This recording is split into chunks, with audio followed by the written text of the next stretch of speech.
की शुरुआत कर रहे हैं पश्चिम बंगाल की खबर से, जहां ईडी की छापेमारी लगातार जारी है। तृणमूल से हटाए गए मंत्री पार्थ चैटर्जी की करीबी अर्पिता मुखर्जी के घर से अब तक 50 करोड़ की बरामदगी हुई है और ईडी सूत्रों का कहना है कि और भी पैसे बरामद हो सकते हैं। पूछताछ में ऐसी जानकारी मिल रही है। दिखाते हैं आपको आज का घटनाक्रम। पार्थ चैटर्जी की मुश्किलें और बढ़ सकती हैं। वो तृणमूल और ममता सरकार में अपने ओहदे खो चुके हैं।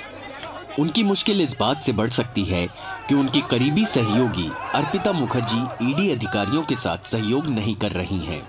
ईडी को अर्पिता मुखर्जी की 4 और गाड़ियों की तलाश है। अर्पिता की गिरफ्तारी के समय एक मर्सिडीज जब्त की गई थी।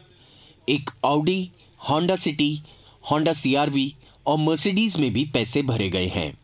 ये मिले तो और भी पैसे बरामद हो सकते हैं। ईडी के सामने यह अर्पिता मुखर्जी का बयान था, जिसकी वजह से दूसरी बार के छापे में कोलकाता के बेलघोरिया से 29 करोड़ कैश और 5 किलो सोना बरामद हुआ। ईडी के सूत्रों के मुताबिक अर्पिता मुखर्जी ने ही यहां पैसे होने की संभावना जताई थी। कल जब ईडी के ऑफिसर्स ने आए तो मुझे फोन लगाया, जो आपके प्रेजेंस में ब्लॉक को तोड़ूंगा तो आप आओ। मेरा आने में 2 घंटा लगा, तो उन्होंने ब्लॉक 2 का तलाशी कर लिए, कुछ मिला नहीं। ब्लॉक 5 में जब हम गए 2 घंटा इंतज़ार किए तो उन लोग ने, हम पहुंचने के बाद हमारे उपस्थिति में उन्होंने ब्लॉक को तोड़ा। रुपये हुए हैं बरामद, ज्वेलरी हुए हैं जिनका गवर्नमेंट जो वैल्यूअर हैं वहाँ थे। 4.31 करोड़ का जब्त हुआ है। ईडी के सूत्रों के मुताबिक अर्पिता को वादा माफ गवाह बनाया जा सकता है, मगर ये इस पर निर्भर करेगा कि वो एजेंसियों के साथ कितना सहयोग करती हैं। सूत्रों का ये भी कहना है कि अर्पिता को पैसों का स्रोत का पता नहीं, क्योंकि उसे उन फ्लैट्स में जाने की इजाजत नहीं थी जहां ये पैसा रखा गया था।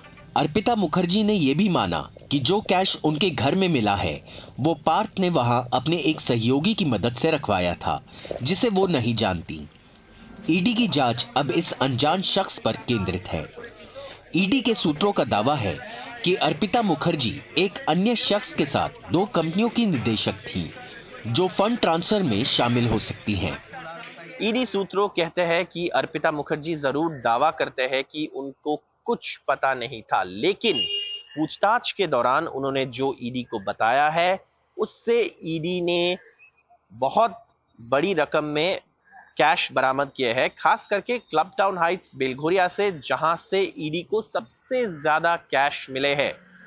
ईडी सूत्रों का अब कहना है कि बाकी सारे प्रॉपर्टी का जो दस्तावेज मिले हैं, इन सारे प्रॉपर्टीज पे ईडी की टीम छानबीन के लिए जाएंगे, क्योंकि उनको लगता है इनमें से कोई भी प्रॉपर्टीज में और कैश छिपा के रखा गया है।